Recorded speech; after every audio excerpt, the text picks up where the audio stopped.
Selamat siang atau konot, selamat datang di Siang Lobras edisi 27 sampai 3 November 2025. Seperti biasa, kita bakal bahas tentang market ya selama seminggu ke depan. Per hari ini market sedikit volatile di jam yang sama ketika aku mulai live di jam setengah 3 ya sore tanggal 27. Kebetulan banget market nge-crash nih. Bukan nge-crash yang gimana-gimana sih, lebih ke turun tapi candle-nya agak parah ya. Sebelum itu disclaimer bahwa ya apapun yang aku bahas ini baik dari fundamental dan juga teknikal, tetap teman-teman itu wajib do your own research, serta trading aset kripto itu bersifat memiliki resiko keuntungan maupun kerugian dan wajib ditanggung oleh masing-masing ya. Dan jangan lupa jangan pakai uang utang. Oke, kita bakal bahas tentang apa yang terjadi gitu kan selama seminggu terakhir gitu. Jadi selama seminggu terakhir tuh ada banyak banget berita-berita yang cukup positif gitu ya, seperti US ya, isunya the Fed itu bakal motong suku bunga sampai dengan 98% di minggu ini ya.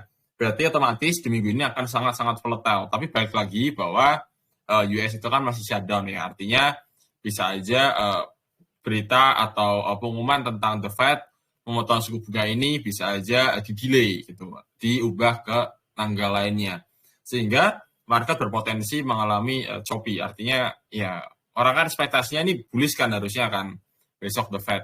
Nah belum tentu itu bakal kejadian, bisa aja kayak kemarin sell on the news di bulan lalu ketika the Fed juga motong suku bunga dan ekspektasi sekitar 0,25%. Untuk teman-teman bisa lihat ya, di mana teman-teman bisa cek di Instagramnya Toko Kripto. Jadi di Instagramnya Toko Kripto ini ada kalender. Kalian scroll aja agak ke bawah dikit. Nanti di sini ada Oktober ya. Nah di kalender ini kalian bisa dapetin informasi dari tanggal 28 itu ada gross unlock sekitar 145 juta dolar ya. Dan kemudian ada FOMC rate decision besok tanggal 30 kalau jam Indonesianya. Kemudian ada lagi Powell speech juga, serta ada US jobless claim. Jadi selama seminggu ini dari tanggal 29 sampai 31 diisi oleh pengumuman-pengumuman seperti PCE, jobless claim dan sebagainya macam. Otomatis market di minggu ini sangat-sangat volatile. Jadi buat teman-teman yang sekiranya pengen trading ya atau investing di minggu ini, harap berhati-hati. Semoga market kembali bullish ya.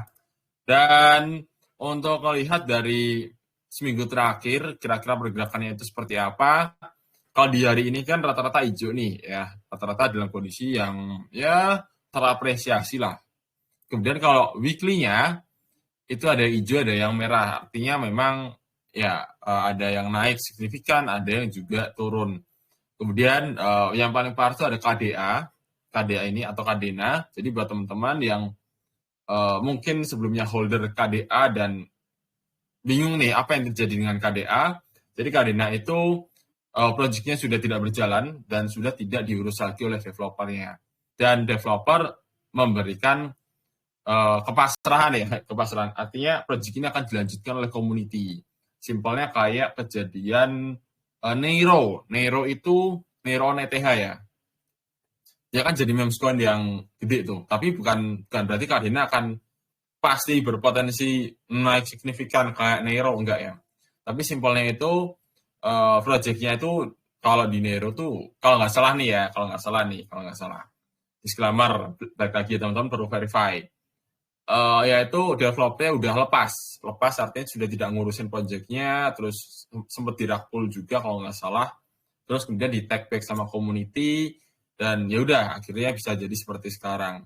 Kemudian untuk KDA ini dia ada update smart contract di mana community bisa menentukan arah si Kadena ini bakal mau dibawa kemana gitu, dan lagi proses update smart contract. Jadi makanya si KDA itu turun dalam pakai banget selama seminggu terakhir. Kemudian kalau dari monthly-nya, kita kan mau penutupan bulan Oktober ya, kebanyakan koin-koin masih dalam kondisi yang signifikan turunnya. Ada beberapa yang naik, tapi nggak banyak. Kebanyakan memang kondisi merah 30-50%. Jadi buat teman-teman nih yang emang mau masuk ke altcoin, harapannya hati-hati. Pertama tadi minggu ini agak-agak mengkhawatirkan. Banyak berita pengumuman, harapannya sih memang pemotong suku bunga ya, artinya potensi bullish untuk short term-nya. Tapi ya harapannya aja sih, belum tentu kejadian, pasti akan bullish. Gitu. Kemudian teman-teman juga bisa cek update lainnya, kayak di Instagram ini ada Avantis, di mana Avantis ini dijelaskan ya mengenai project Avantis itu apa sih. Nah, teman-teman bisa cek di sini, ada project DEX, bla bla bla ya.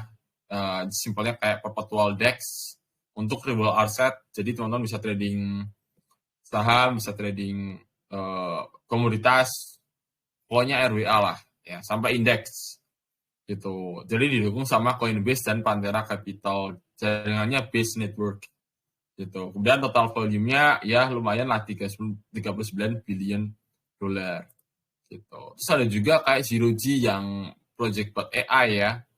Nah, ini kalian bisa pantau aja di sini. Mungkin itu dulu. Sekarang kita ke technicalnya, performa minggu lalu. Jadi kalau kalian ikutan minggu lalu ya, di mana virtual itu naik sampai 100% lebih dalam seminggu terakhir. Diikuti dengan Metis 11%, Injektif 9%, ZKC 23%, FF 39% ya selama seminggu terakhir. Jelas kalau kalian masuk mungkin posisinya teman-teman untung ya. Dan yang nonton live-nya mungkin bisa dapat informasi ini jauh lebih cepat dibanding dengan yang di YouTube ya. Jadi selalu join Telegramnya Tuh Crypto, terus aktifkan lonceng tiap hari Senin atau Selasa biasanya live-nya. Kemudian Black Weekly Watchlist-nya itu ada Shiroji, Tuzi, Bera, Bart, dan Kaya, di mana ya naik ya, kayak Tuzi, Bart, dan Kaya naik sekitar 1-5%, tapi koin lainnya itu turun ya kondisinya. Gitu. Ini recentnya belum ke-update BTW, tapi boleh dicek aja harganya dari last week ini sampai di sekarang gitu. Nah, sekarang kita ke koin-koin yang berpotensi bullish selama seminggu depan. Disclaimer ya, disclaimer. Perdagangan aset kripto itu sangat-sangat berisiko, bisa rugi, bisa juga untung. Serta teman-teman jangan lupa gunakan dana dingin ya, jangan pakai uang utang. Ya, ditakutkan adalah ya posisi rugi, teman-teman harus ngebayar utang atau ada kendala tertentu di toko kripto sehingga harus cepat ya. Gitu. Jadi benar-benar teman-teman tuh wajib pakai uang dingin. Nah, ini ada Shiroji, AVNT, Arkam, Pengu, dan Plum, di mana potensial profitnya itu lumayan 6-18%, di mana 18% ini ada di AVNT gitu. Disclaimer ya tadi ya. Dan ini asumsiku aja, bisa banget salah. Kemudian ada Bad Weekly Watchlist, yaitu ada Dia, Virtual, Fana, Zen, FF. Gitu. Ini potensial loss-nya. Nah, sekarang kita review ke teknikalnya. Jadi ini ada Shiroji, ya Shiroji ini mau masuk entry, cuma agak hati-hati ya. Karena per hari ini tuh tiba-tiba market candle merah kayak gini, mungkin bisa masuk entry, tapi tak pikir gak secepat ini sih, sorry. Tak pikir gak secepat ini ya turunnya ya, si Shiroji. Jadi buat teman-teman yang sekiranya mau masuk ke altcoins, harap diperhatikan dulu ya. Kemudian dari sisi MACD-nya sebenarnya trennya masih turun, kemudian RSI-nya juga ini dead cross di sini, artinya memang udah tren turun, terus ada momentum penjualan cukup kuat, artinya ya berpotensi untuk turun sebenarnya, trennya masih turun ya. Kemudian dari volume, di sini ada beberapa kali kayak hijau ya, net volume buy-nya itu cukup tinggi, cuma di sini ada candle merah yang cukup mengkhawatirkan. Buat teman-teman yang mau masuk, harap berhati-hati ya. Gitu. Ini ada Shiroji, terus kemudian ada AVNT juga sama, perlu turun dulu, cuma dibanding dengan si Shiroji tadi, AVNT punya potensi tren yang bullish di sini. Gitu. Jadi walaupun dia correction, dia masih ada potensi untuk lanjut naik. Dari RSI-nya momentum di sini dead cross, dan turun ya. Di area 51 sampai 58 artinya turun dari bullish ke momentum buyer kuat ke area sideways atau netral lah gitu. Jadi buat AVNT mungkin dibandingkan Siluji, AVNT jauh lebih oke lah buat dari sisi volume juga cukup bagus, masih di trend bagus, RSI momentum bagus ya. Gitu. Bagusnya mungkin di short term lah. Kemudian ada Arkham Intelligence, di mana Arkham ini sebenarnya aku yang kulihat dari si Arkham itu adalah si MACD-nya. Jadi trennya tuh udah shifting dari bearish to bullish sebenarnya. Ini kalau kan tarik garis di sini, ya udah jelas dia tuh breakout ya, di retest juga. Tinggal ya paling dia retest sedikit lah ke bawah, kemudian berpotensi lanjut naik lagi ke area resistennya di 0,414 gitu. Jadi udah masuk ke entry buat si Arkham. Kemudian ada Pengu. Nah, Pengu ini juga sama, trennya juga cukup oke. Terus kemudian dari volumenya agak kecil ya jujur ya, tapi ya buat scalpingnya atau short term masih bisa lah gitu. Change karakternya udah ke arah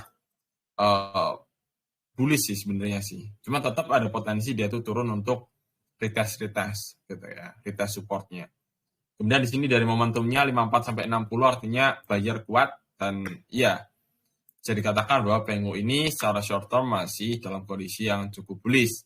Kemudian ada Plum ini juga sama, mirip-mirip ya, ini juga udah mulai masuk ke bullish.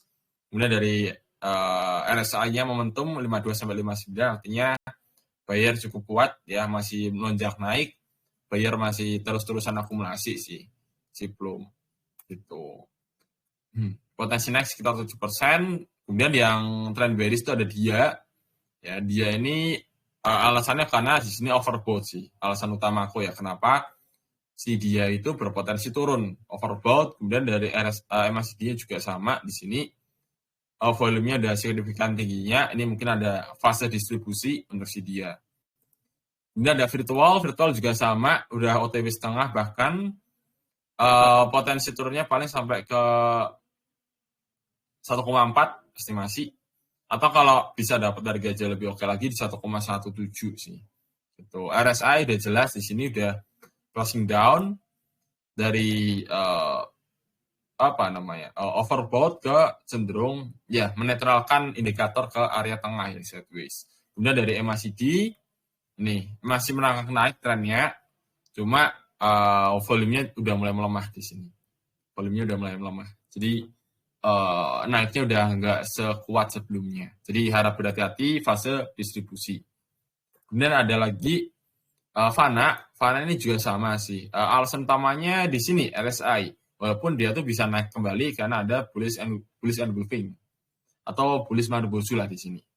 Itu udah sempat naik, kemudian ya sideways di area ini. Kalau sekarang Fana ekspektasiku paling dia turun dulu di area 2,98. Kemudian kalau dapet di situ, kalau emang beneran naik loh ya, mungkin Fana bisa lanjut naik kembali, gitu. Karena secara tren, ya dia masih oke lah, masih ke arah ke bullish ya. Kemudian ada Zen. Zen ini alasan utamanya karena tadi RSI udah jelas ya. Terus kemudian di sini potensi double top, potensi double top. Jadi terasa dia bakal ke neckline-nya. Sebenarnya di area ini neckline-nya sih. Di area 12,5, cuma aku kasih koreksi support di area $12 gitu. Ini untuk Zen. Kemudian ada FF. Jadi dari FF ini ya ini sempat ada nih, bisa dilihat ya. Dari candle-nya aja di sini ada candle merah yang di time frame 4 jam cukup signifikan. Cuma dari MACD-nya ternyata bullish, RSI-nya oke lah, masih kuat buyer, jadi bisa katakan bahwa memang si FF ini masih ada potensi untuk lanjut naik lagi. Cuma nih, kan aku ngeliat dari beberapa kayak technical lainnya altcoin, kebanyakan memang turun. Gitu. Terus di sini MACD udah mulai shifting dari trend bullish ke arah turun ya, atau koreksi di sini. Jadi koreksinya pun paling di sini aja 0,1645 gitu. Ya, itulah ya ke 5 koin berpotensi bearish di minggu ini. Pastikan Tokonot selalu gunakan dana dingin, dan lagi-lagi nggak bosan-bosan aku untuk